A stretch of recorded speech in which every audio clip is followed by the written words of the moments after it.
धर्म। जब तक सच्चिदानंद का साक्षात्कार नहीं हुआ तभी तक धर्म विचार करने की आवश्यकता है। जैसे भ्रमर मधु पान करने के लिए जब तक पद्म पर नहीं बैठता तभी तक भनभनाता रहता है। जब वह पद्म पर बैठकर मधुपान करने लगता है तब एकदम चुप हो जाता है, मुंह से एक भी शब्द नहीं निकलता। एक दिन स्वर्गीय महात्मा केशव चंद्र सेन ने दक्षिणेश्वर के मंदिर में जाकर परमहंस जी से पूछा, अनेक पंडित बड़े बड़े शास्त्र पुराण पढ़ते हैं किंतु उनको ज्ञान कुछ भी नहीं होता, इसका क्या कारण है? परमहंस जी ने उत्तर दिया, जिस प्रकार गिद्ध चील आदि पक्षी आकाश में उड़ तो बहुत ऊंचे तक जाते हैं किंतु ऊपर जाकर भी उनकी दृष्टि सदैव पृथ्वी पर के मांस आदि गंदी वस्तुओं की ओर ही लगी रहती है। इन पंडितों की भी ऐसी ही दशा है। वे पढ़ते तो बड़े बड़े शास्त्र हैं परंतु उनका मन सदैव कामनी कांचन की ओर ही लगा रहता है। इसी कारण वे यथार्थ ज्ञान से कोसों दूर तक रहते हैं। जैसे खाली बर्तन जल में डुबोने से भक भक शब्द होता है किंतु जब वह भर जाता है तब उसे शब्द नहीं निकलता। इसी प्रकार जब तक मनुष्य को ईश्वर लाभ नहीं होता तब तक वह अनेक प्रकार के तर्क और वाद विवाद करता है किंतु जब उसको ईश्वर लाभ हो जाता है तब वह स्थिर होकर ईश्वर आनंद का उपभोग करने लगता है। विवेक और वैराग्य के बिना न तो शास्त्र का मर्म ही समझ में आता है और न धर्म लाभ ही होता है। सत और असत का विचार करना तथा देह और आत्मा को भिन्न समझना ही विवेक है।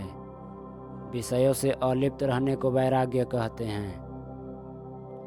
पंचांगों में वर्षा के विषय में बहुत कुछ भविष्यवाणी लिखी रहती है किंतु पंचांगों को निचोड़ने से एक बूंद भी जल नहीं निकलता। इसी प्रकार पुस्तकों में अनेक धर्म कथाएं लिखी रहती है किंतु उनको पढ़ लेने से कोई धार्मिक नहीं बन सकता। उनके उपदेशानुसार आचरण करने से ही धार्मिक बन सकता है।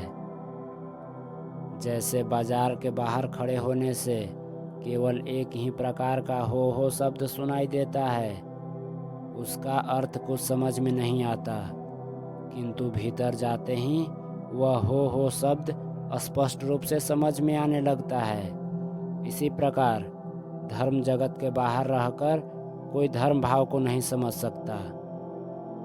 सब चीजें उच्छिष्ट है, केवल एक ब्रह्म ही आज तक उच्छिष्ट नहीं हुआ।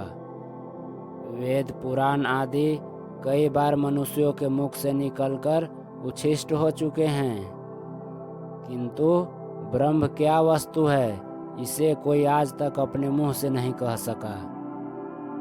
दो मनुष्य किसी बगीचे में गए। इनमें से जो मनुष्य अपने को अधिक बुद्धिमान समझता था वह वहां जाकर आम के पेड़ गिनने लगा। कौन पेड़ में कितने फल लगे हैं, उसकी क्या कीमत होगी इत्यादि बातों पर विचार करने लगा। दूसरा मनुष्य जो सीधा था वह बगीचे के मालिक के पास गया और उसकी आज्ञा लेकर बगीचे के आम खाने लगा। अब कहिए इन दोनों में कौन बुद्धिमान है?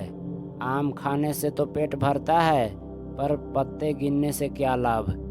इसी प्रकार अज्ञानी मनुष्य व्यर्थवाद विवाद और झगड़ों में पड़े रहते हैं किंतु ज्ञानी पुरुष भगवत कृपा प्राप्त करके इस संसार रूपी बगीचे में ब्रह्मानंद रूपी मधुर फल खाते हैं। 4 अंधे स्पर्श द्वारा हाथी का ज्ञान प्राप्त करने के लिए गए। एक ने उसका पैर टटोला और कहने लगा कि हाथी खंभे के समान है। दूसरे ने उसकी सूंड पकड़ी और कहने लगा हाथी डाली के समान है। तीसरे ने उसका पेट टटोला और कहने लगा हाथी ढोल के समान है। चौथे ने उसका कान पकड़ा और कहने लगा हाथी सूप के समान है। इस प्रकार चारों अंधे उसके स्वरूप के विषय में झगड़ने लगे।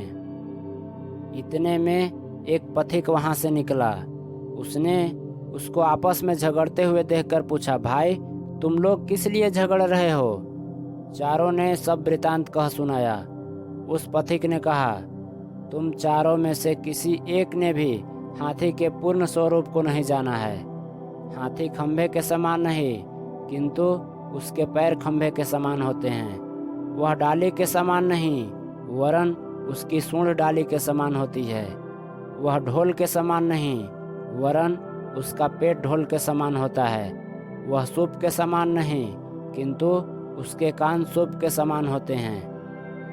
इन सब के मेल से जो स्वरूप बनता है वही हाथी का पूर्ण स्वरूप है।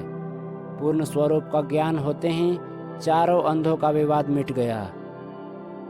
जब तक परमात्मा के शुद्ध स्वरूप का ज्ञान नहीं होता, तब तक मनुष्य भिन्न भिन्न मतों में पार्थ का देखता है, किंतु ज्यों ही उसे परमात्मा के शुद्ध स्वरूप का ज्ञान हो जाता है, त्यों ही वह भिन्न भिन्न मतों को उसके अंग स्वरूप समझने लगता है।